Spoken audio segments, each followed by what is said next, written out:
Hi loves! For today's video, sagutin natin yung tanong na paano makuha yung passphrase natin. So, para to sa mga new miners natin. So, yung old miners natin mga loves, kapag hindi nyo po na-save yung passphrase ninyo, nung gumawa po kayo ng Pi wallet address ninyo mga loves, hindi nyo na po siya mare-recover. Hindi nyo na po mare-recover yung wallet nyo mga loves, okay?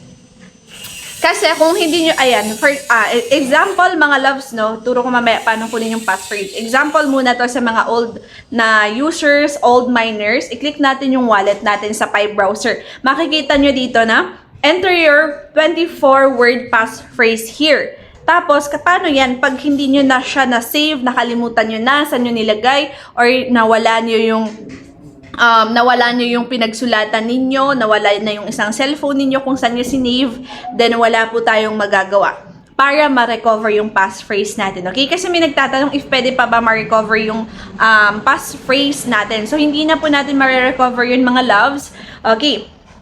So, kung makikita nyo dito, kailangan kasing i-save nyo po yung 24-word passphrase nyo sa notebook or sa kung saan yung mas safe, okay? Wag lahat sa cellphone. Kasi minsan, di ba, pag nasira cellphone nyo, sa FB nyo, pag nahack FB nyo, di ba, hindi nyo na mababalikan yung passphrase nyo.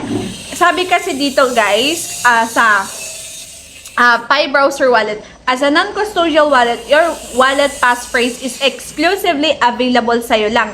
Recovery of passphrase is currently impossible. Impossible daw sabi ni Pi Network. So, kung nawala mo yung passphrase mo, ang isa lang na solution dyan is gumawa ka ng bagong new wallet. So, new wallet nyo mga loves, ibig sabihin, mawawala na po yung mininas na Pi coins ninyo from na-transfer nyo sa old wallet ninyo. Okay? So, ngayon, i-unlock ko siya with fingerprint para sa mga new users natin, para makuha nila yung passphrase nila. Pag di pa nila na-save, guys, ha? Ayan.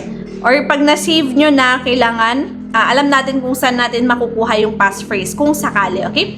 So, i-click nyo tong settings sa taas ng inyong Pi mainnet wallet. So, click yung settings and then, ayan, fingerprint kasi ako fingerprint ginagamit ko dito. So, i-click nyo lang tong show my passphrase. I-click nyo yung show my passphrase dyan. Ito siya dito. And i-copy ninyo yung 24 passphrase ninyo. I-save nyo po sa external. So, for example, wag sa cellphone lahat ha. I-save nyo sa mga papel, notebook, or kung saan nakatago siya.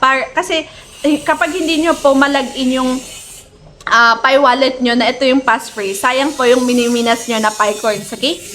Ayan, so ganun po kung paano natin makukuha yung ating passphrase. And pwede nyo i-save yung fingerprint nyo nasa taas. I-save nyo yung fingerprint nyo para kapag maglalagin kayo is through fingerprint na lang. Pag ilalagin nyo yung wallet nyo sa Pi browser wallet is through fingerprint na lang, okay? Pero kapag walang fingerprint yung cellphone ninyo, okay lang na wag mo nang i-register. Pero I'm sure baka lahat meron ng mga fingerprint yung cellphones nila dyan. Pero pag wala, okay lang po. Okay? So, yan. I-check nyo yan. Naka-check sa akin, so ibig sabihin naka-save yung fingerprint ko. Para at least na kapag nawala yung passphrase mo, pwede mo siya ma-open gamit yung fingerprint mo. Kasi nga nakasave na siya dito sa Pi browser mo. So, kahit magpalit ka ng cellphone, pwede yan. So, ito yung ginagamit ko.